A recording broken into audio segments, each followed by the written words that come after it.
Condi. Look at this. This is so funny. Goodness me. Here's me talking up the 2-minute clear. Crikey. Under sub 2 minutes. We can't do better than that, can we? Pog. Hello, my friend. Stay a while and listen. What's going on YouTube? It's Filthy and we're back with another video. We've just cleared a 102 in 2 minutes with Gears of Dreadlands. This is no main stat paragon. Suit is orged because it's something I've played for a couple of seasons. This is PTR, so obviously this is all subject to change, but this could well be the solo XP meta for next season. It depends really, I guess, what Blizzard do with Firebird. Firebird is looking pretty damn strong at the moment, so that's likely to get some form of nerf. Sorry, Wizards. I mean, you know, fingers crossed it goes through, but just in case, we've got this as a nice little backup. So obviously, yeah, PTR subject to change. Before we do jump in though, thumbs up boys, brightens my day. And as always guys, subscribe if you're new. We've got plenty more D3 content coming. So Gears of Dreadlands, what's changed? Well, we've got a now 15,000% damage mod on the 6-piece. It's like a 50% uplift because we're going from 10k to 15k, which obviously is tons. Series Sat just been changed. We can now only pierce with the cold rune 3 times. We did test the lightning rune. Cold is still the way to go. But yeah, we can only pierce 3 times, but it doesn't matter too much. We also get a 600% damage increase. Now, because of the follower changes, again on the PTR, the follower has got Flavor of Time and NEMS. This is brilliant because it means that we can basically take squirts and have double damage at times. You don't get 100% uptime. You'd have to drop it a little bit lower to make sure this never ever dropped. But obviously if you get a shield pile on, it's like double damage for 2 minutes, and even let's say you run over a load of Electrify and don't give a shit where you go, you're still going to get extra damage. So I still think it's going to be best in slot for the amulet, even if you just don't pay any attention to it. And we can also work in at the Wraps of Clarity, so nice 50% damage reduction, which is cool. So yeah, so I guess they're the changes. Now weapon wise, Dawn, obviously you want your cooldown on Vengeance to be like 65. It's super hard to get, but you know, it is what it is. And then we go with the Ballista. This gives us a shield when we attack, and that is basically one of the ways, well, the main way that we keep up the squirts.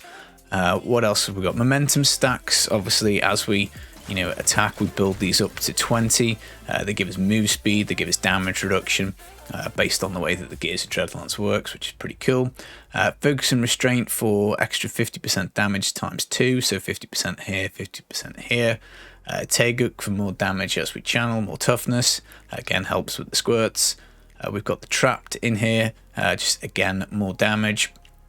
And Simplicity, Strength, again more damage, and we heal. So if we do take some damage, obviously it will help. I mean, we could try and pump the life pool up, again with the balance with the squirts. Mine's pretty low at 700k, so if you did want to put some Paragon into Vitality, make your shield from the Ballista a little bit bigger.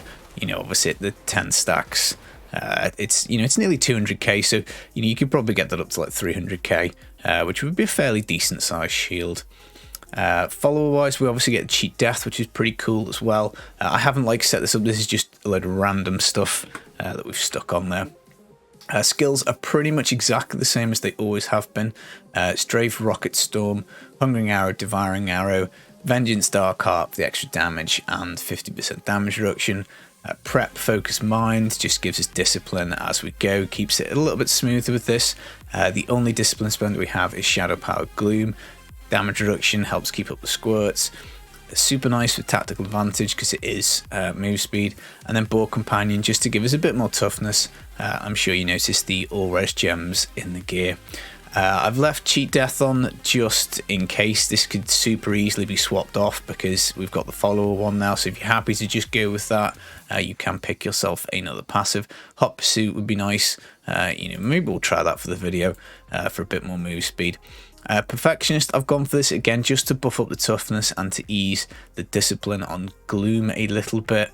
Again, not massive. And the same Archery, again, a little bit more damage. We could easily swap this off for Ambush. That would be a fairly decent swap. So Ambush could go in any of these slots. You can just play around with it and basically decide what you want. Stat priorities are cooldown, because obviously you want to get yourself 100% uptime on Vengeance. I think we're missing a little bit. I don't quite have enough. I'd still say area damage is worth it. The 3 pierces still does seem to do quite a bit of work with area damage. I did take it off and it felt slower.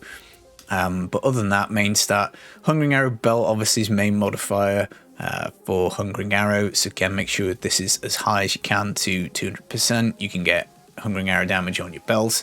And where's the other pants? Pants. Your trousers. Your trousers can get Hungering Arrow damage. Double crit, obviously. Cold damage on braces. Cold double crit on your squirts would obviously be Pog. And then, yeah, cooldown and area damage, I guess, on both weapons if you can. But don't sweat it. It's fairly easy. Cube wise, we've got Depth Diggers, which again is another modifier, and conventional elements. So tons of damage on cold. It's just the way. But I think that pretty much covers the build. So yeah, let's hope we get a Pog map and not a rubbish one. But yeah, 102, as we say, 15k main stat, possibly a little high. If this was 10k, we'd still be able to clear this rift, no problem. It just obviously wouldn't be quite as quick. And bear in mind, obviously, the more you do get in Dex, the more you do get into Vitality. Oh, Pog, Festering Woods. The more you do get into Vitality and stuff, the more uptime you'll have on squirts. So that's the squirt stacks there. Obviously, we've got 10 up, which is good. If you find yourself a shield pile, as we say, it's super poggers. You keep your shield. So the idea is you're just trying to avoid damage basically to get the squirts uptime. And worst case scenario, maybe it's 30 or 40%, and it's still worth it on the damage. But yeah, flavor of time builds always, I think, are a little bit hit and miss in terms of the time. If we found ourselves a shield pylon straight at the start of this, and then into a conduit or something like that, then obviously you're going to be doing this much quicker. Power pylon obviously will help, and basically you're just going to build off this. You're going to add main stat. You could possibly get this up to 110 solo speeds if you really put in the Paragon. And stuff like that. And realistically, it's kind of up to you. There's probably more move speed you could put in this. Perfect. Here we go. Absolutely perfect for the video, poggers. But yeah, there's faster specs you can take with this to do them faster. So if you wanted to farm Forgotten Souls, this would be incredible. You do 90s in you could probably get a 60-second 90 map. Pretty easy. There's a bug at the moment with the cheat death for the followers. It seems to go off. Condi. Look at this. This is so funny. Goodness me. Here's me talking up the 2-minute clear. Crikey. Under sub 2 minutes. We can't do better than that, can we? Pog. Awesome. So yeah, that is Gears of Dreadlands. Solo XP meta.